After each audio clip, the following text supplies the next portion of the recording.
Hey, welcome to Rich Kids Online. We hope that you enjoy this video.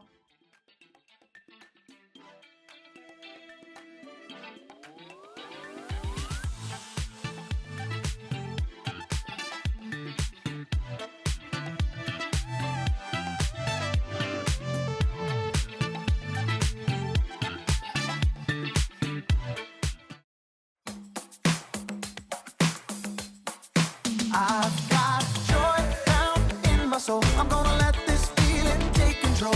Joy down in my soul to stay, and nothing's gonna take it away. Joy down in my soul. I'm gonna let this feeling take control. Whatever comes my way, I'll be okay. 'Cause I've got joy. Oh, I've got joy. Come sunshine or rain, when things don't go my way, still my joy can stay. 'Cause you give me blessings every day. I've got joy down in my soul. I'm gonna let this feeling take control. Joy down in my soul to stay, and nothing's gonna take it away. Joy down in my soul. I'm gonna let this feeling take control. Whatever comes my way, I'll be okay. 'Cause I've got joy. Ooh, I've got joy. You fill my heart with hope.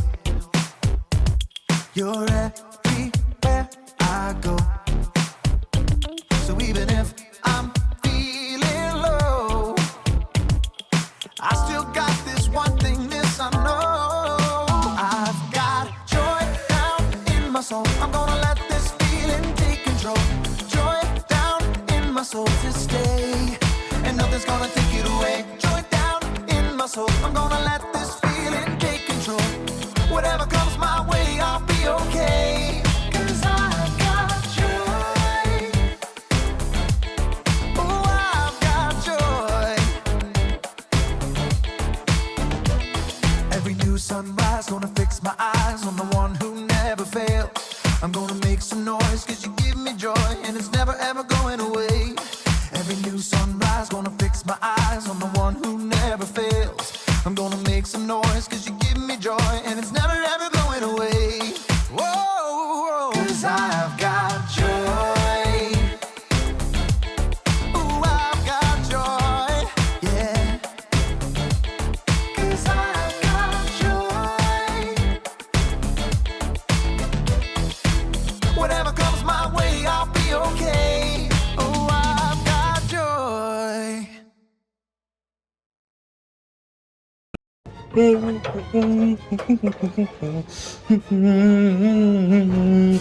Oh, hey! Welcome to Story Lab. Hey, welcome to Story Lab. This week we're talking about joy while we take a look at the best way to love others well.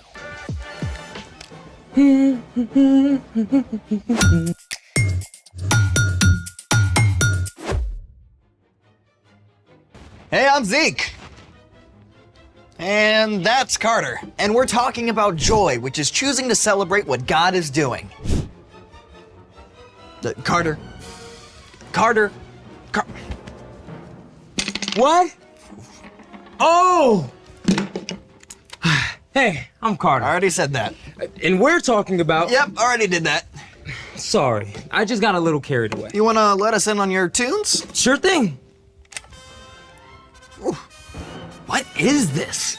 Tchaikovsky's 1812 Overture. Oh, I didn't know classical music was your jam. Yeah, well, this piece uses live cannons. Wait, what? Hold the bus.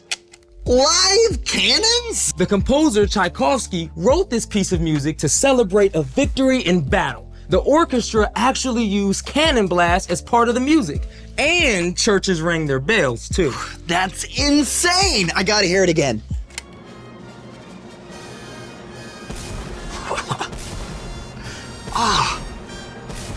So, do orchestras still use actual cannons when they play this piece? Sometimes if it's outside, but a lot of the time they just pop a balloon or use a pre-programmed electronic drum pad. Yikes! I guess that's one way to celebrate. I've got a better way we can celebrate. I'm in. How do you feel about confetti? Positive. Well, that was positively underwhelming. You can't just toss confetti, you have to launch it.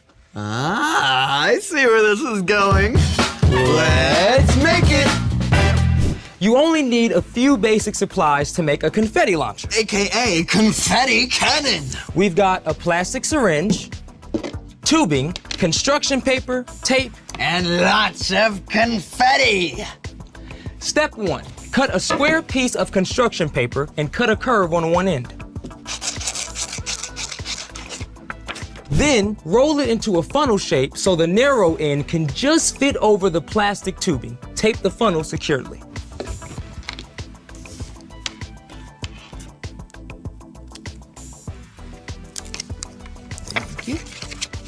Step 2.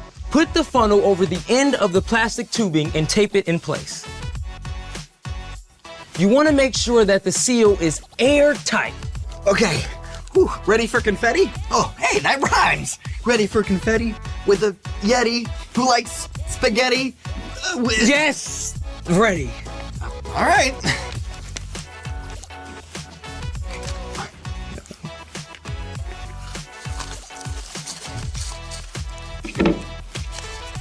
Okay. Confetti at the ready. Then cue the music. Here goes.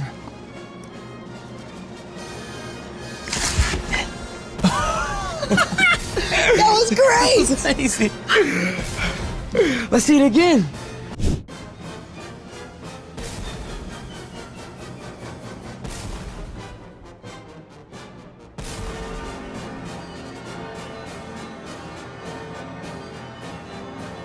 When the plunger is pressed, it compresses air inside the syringe. The compressed air is forced out of the syringe and through the plastic tubing, releasing the confetti. This is way cool. Can we share this with someone else? Speaking of sharing, it's time for The story before the story.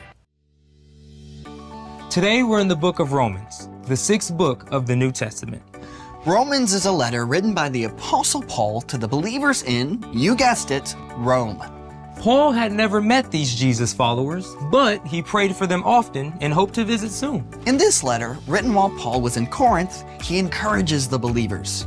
He clearly lays out God's grace in sending Jesus to set us free, Because of what Jesus has done for us, we can show God's love to others. which is where our story starts. Take it away. Hey everyone, I'm Brian. The Apostle Paul traveled all over, sharing the good news about Jesus. Now, Paul covered a lot of ground, but still, he couldn't be everywhere all at once. So, when Paul started hearing about the believers in Rome, he sat down and wrote them an epic letter. I, Paul, am writing this letter. I serve Christ Jesus. I've been appointed to be an apostle. God set me apart to tell others his good news. Paul went on to detail how those who follow Jesus are set free from sin, from the wrong things they've done. And because of that, their lives can begin to look different. Don't live the way this world lives. Let your way of thinking be completely changed. And as we follow Jesus, God begins to change the way we think. And it starts to play out in how we treat the people around us. Love one another deeply. Honor others more than yourselves. Then Paul got down to the nitty-gritty, what loving others can really look like. Be joyful with those who are joyful. Be sad with those who are sad. Short and simple, right? But let's take a closer look. Be joyful with those who are joyful. Be sad with those who are sad. There's a big word that relates to both of these things. Empathy. Empathy means that you are aware of how someone else is feeling, and you can imagine what it might be like to be in their position. Another way to say this is putting yourself in someone else's shoes. Okay, that doesn't mean actually putting on someone else's shoes, But you can use your imagination to think about how you would feel if what happened to them happened to you. It can help you be a really good friend. When Paul told us to be joyful with those who are joyful and sad with those who are sad, he simply meant we can love others well by showing empathy. But that's not always easy. I mean, maybe your friend is really excited about their math grade, even though it doesn't seem like a big deal to you. You can think about how hard your friend worked to get that grade and share the excitement with them. You totally rocked that test. Sometimes it means celebrating someone even if they got something you didn't. It might be that your big brother got picked for the traveling team and you didn't. I mean, that is hard, right? Of course you're disappointed, but instead of dragging your brother down, you can still congratulate your brother and choose to be happy for him, even while you're still sad for yourself. Way to go. You totally deserve this. Now, let's look at the flip side. Be sad with those who are sad. Now, honestly, when a friend is sad or upset, it can feel uncomfortable. I mean, you just want them to be happy again. But sometimes the very best thing you can do is just be with them and let them know that you see how they feel. I'm really sorry this happened to you. I'd be sad too. In fact, sometimes people need somebody to be sad with them for a while so that they're able to be happy again later. Having empathy is not always easy, but it is a skill that you can learn. Start by paying attention to your friends' faces. If they're looking up or looking down, if they seem nervous or excited or bummed out. Reading and watching stories about people who are different from you is also a great way to practice putting yourself in somebody else's place. The more you learn to put yourself in someone else's shoes, the more you'll be able to show God's love to others, as Paul encouraged the Romans. Be joyful with those who are joyful. Be sad with those who are sad. The end. Whew. Paul left us with some pretty big shoes to fill. Shoes, huh? I see what you did there. I just love that we get to use our imaginations to put ourselves in someone else's place. Yeah, creativity, empathy, and joy, all in one. So, what's our part in the story? Our job is super simple. Practice empathy. Practice celebrating when someone you know is happy. And practice listening and being present when they're sad. If your friend makes it to the top of the rock climbing wall or decorates their first cake, cheer them on. Make a big deal of it. But if they just scraped their knee or found out they have to move away, you should be there with them just to be sad with them. Sometimes just being present with someone is the best thing you can do. That's absolutely right. Choosing to be with somebody in their sadness might even help them to be able to find joy, even if it's not right away. If empathy doesn't feel easy, ask God for help. Because empathy is God's idea. Exactly. And when we follow Jesus, we can learn to see and respond to others like Jesus. See you next time. So, here's the thing. You can help others find joy. And confetti is a great way to start. So, I supersized the cannon. You ready? I'm ready. Okay. 3, 2, 1. Look at it! It's everywhere! I feel the joy, one more bro. in. Whoa! There it goes! Oh, look at it. Oh. Now maybe we should empathize with whoever has to clean this up. You mean like us? Oh, right. Thanks for joining us in the Story Lab. See you next time. I got the floor. I'm gonna go to the bathroom right quick. I'll be right back. Okay. You leaving this for me to do? What'd you say?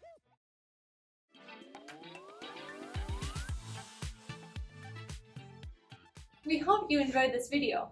Now, parents, if you would like to kind of talk about this a little bit more with your kids, please head over to our website. There's more resources, devotionals, and a discussion guide. And if it's your first time visiting, don't forget to click and subscribe so that you can get updates when new videos are added.